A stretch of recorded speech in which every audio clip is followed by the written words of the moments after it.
اللہ رب العزت قرآن پاک میں ارشاد فرماتے ہیں، اے محبوب آپ اخلاق کے اعلیٰ مرتبوں پر فائز ہو، انکا لعلی خلق عظیم، محبوب آپ کے اخلاق عظیم ہیں۔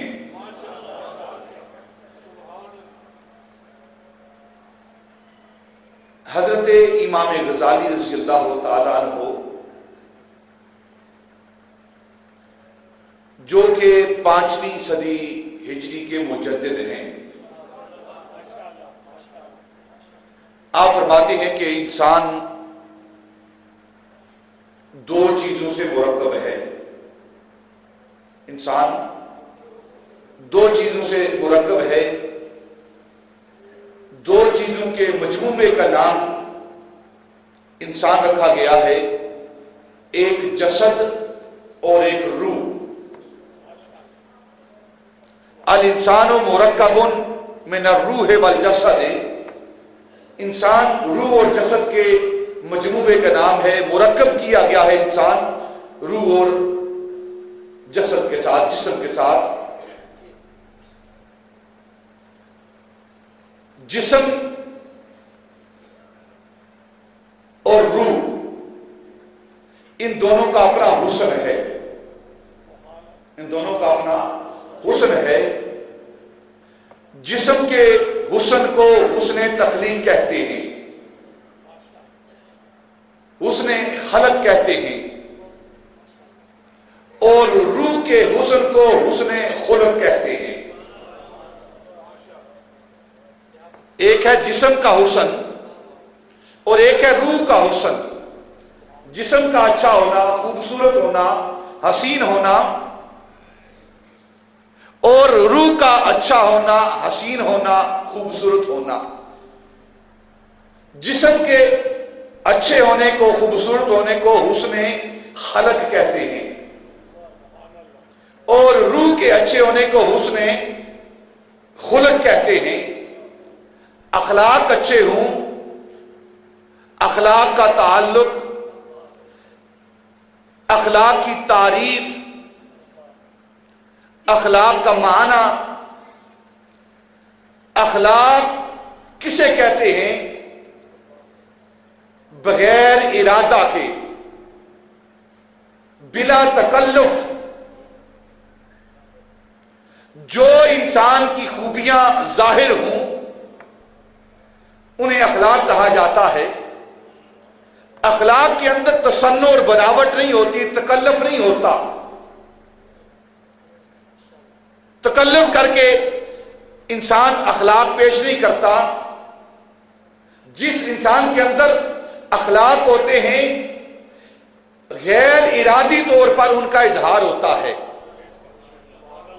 غیر ارادی طور پر وہ تکلیفاً تکلفاً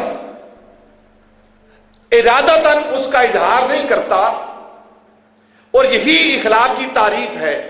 جب وہ ارادتاً کرے گا، تکلفاً کرے گا تو وہ اخلاق نہیں، وہ اس کا تکلف ہو جائے گا۔ جیسے آپ مہمان تشریف لاتے ہیں، مثال دے رہا ہوں، مہمان آتا ہے تو آپ اس کی تکریم کرتے ہیں، عزت کرتے ہیں، تو اس کی تکریم، تعظیم، اس کا اکرام، اس کی خدمت،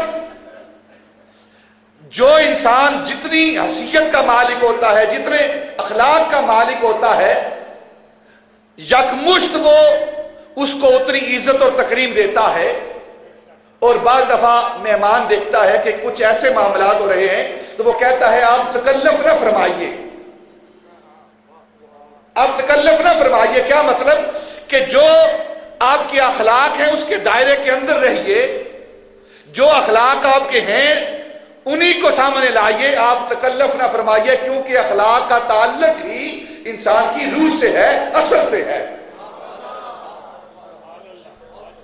اللہ رب العزت نے اپنے محبوب کے دونوں حسنوں کو، وہ حسن خلق ہو یا حسن خلق ہو، حسن کیا ہے؟ جسم کا حسن، تخلیق کا حسن۔ اللہ رب العزت نے اس کا ذکر بھی قرآن پاک کے اندر فرمایا ہے، اور نبی پاک صلی اللہ علیہ وسلم کے خلق کا ذکر بھی قرآن پاک کے اندر فرمایا ہے۔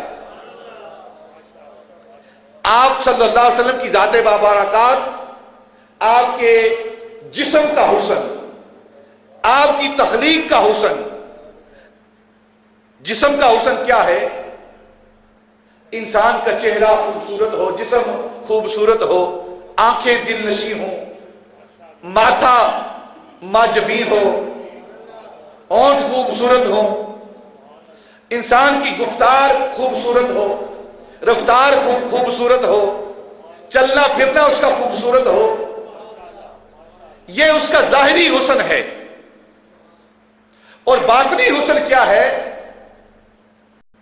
اس کے اخلاق اچھے ہوں، اس کی عادات اچھی ہوں، اس کا کردار اچھا ہو، اس کی گفتار اچھی ہو، اس کا عمل اچھا ہو، اس کی آنکھوں کے اندر حیا ہو، اس کے سینے کے اندر وفا ہو۔ یہ حیا، یہ وفا، یہ سخاوت، یہ صلہ رحمی، یہ معافی کا جذبہ، یہ سارے اخلاق ہیں۔ تو اللہ رب العزت نے اپنے محبوب کو حسن خلق اور حسن خلق کا مظہر اتم بنایا ہے، پیکر اتم بنایا ہے۔ اپنی مخلوق کو حکم دیا کہ اگر تم نے جسم کے حوالے سے، جسد کے حوالے سے کسی کامل شخص کو دیکھنا ہے تو وہ بھی میرا محبوب ہے، اور اگر خلق کے حوالے سے کسی کو کامل دیکھنا ہے تو وہ بھی میرا محبوب ہے۔